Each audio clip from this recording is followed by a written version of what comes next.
1. Preparar a los cristianos para su planeada visita y explicar por qué no los había visto antes. Capítulo 1, versículo 8 al 15, hasta capítulo 15, versículo 23 al 29. 2. Instruirles en las doctrinas básicas de la fe cristiana para que los falsos maestros no los confundieran. 3. Explicar la relación entre Israel y la Iglesia para que los judaizantes no los descarriaran con sus doctrinas.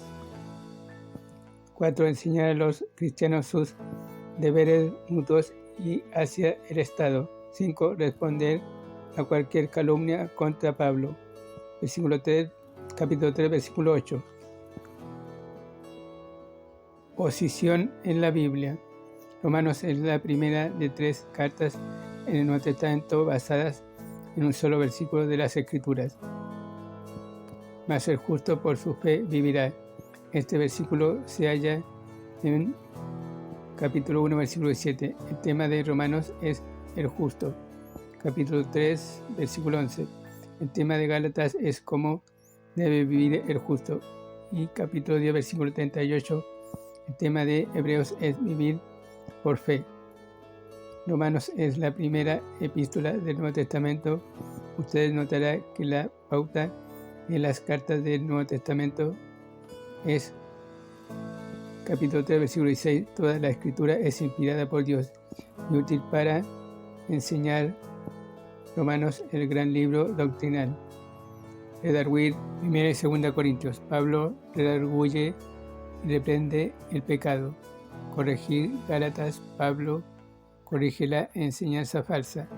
Instruir en justicia, Efesios. Las cartas restantes de Pablo enseñan la vida santa basada en la doctrina cristiana. Tema. El tema básico de Pablo es la justicia de Dios. La palabra justicia, en una u otra forma, se usa más de 40 veces en estos capítulos. En los capítulos 1 al 3 presenta la necesidad de la justicia.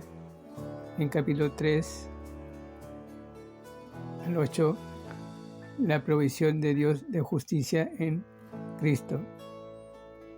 En capítulo 9 al 11, cómo Israel rechazó la justicia de Dios. En capítulo 12 al 16, cómo se debe llevar la justicia a la práctica diaria. Comentario. Romanos capítulo 1. Saludo. Versículo 1 al 7. Las 13 cartas de Pablo empiezan con el nombre del apóstol. Se acostumbraba en esos días empezar una carta con el nombre y los saludos personales del que escribía, en lugar de colocarlos al final como lo hacemos hoy.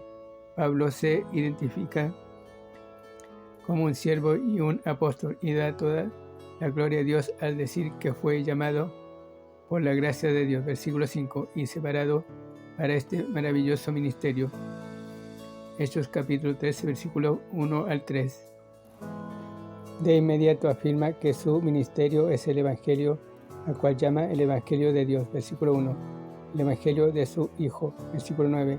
Y el Evangelio de Cristo. Versículo 16. Afirma que sus buenas noticias no son algo nuevo que haya inventado, sino que el Antiguo Testamento prometía la venida, muerte y resurrección de Cristo. 1 Corintios capítulo 15, versículo 1 al 4, en donde las Escrituras obviamente significan las Escrituras del Antiguo Testamento, puesto que el Nuevo Testamento apenas se empezaba a escribir. Al relacionar el Evangelio con el Antiguo Testamento, Pablo apelaba a los creyentes judíos que leían sus cartas. El Evangelio tiene que ver con Cristo, según la carne, un judío, versículo 3, pero de acuerdo al poder de Dios, mediante la resurrección, probó ser el mismo Hijo de Dios. Versículo 4, esto demuestra la humanidad y deidad del Dios hombre, que es el único que puede ser nuestro mediador. ¿Cuál es el propósito de este Evangelio que le costó a Cristo su vida? El versículo 5 nos lo dice. traer a todas las naciones a la obediencia de la fe. Cuando una persona verdaderamente confía en Cristo, le obedecerá. En los versículos 6 y 7, Pablo describe a sus lectores, los santos en Roma. Ellos también son llamados por Cristo no a ser apóstoles, sino a ser santos. Nótese que un santo es un creyente vivo en Cristo Jesús. Solo Dios puede hacer de un pecador un santo. También son amados de Dios, incluso viviendo en la perversa ciudad de Roma. Qué maravilloso que Dios nos llame amados, así como llamó a su Hijo. Jesús afirma que el Padre nos ama como el Padre le ama a Él. Juan capítulo 17, versículo 23. En este breve saludo, Pablo identifica, 1, al escritor él mismo; 2, los que recibieron la carta, los santos en Roma, no los inconversos; 3, el tema Cristo y el Evangelio de la salvación. Explicación, versículos 8 al 17.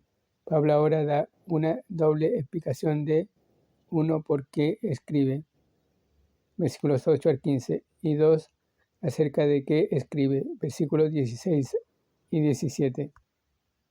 Por mucho tiempo Pablo deseó visitar a los santos en Roma.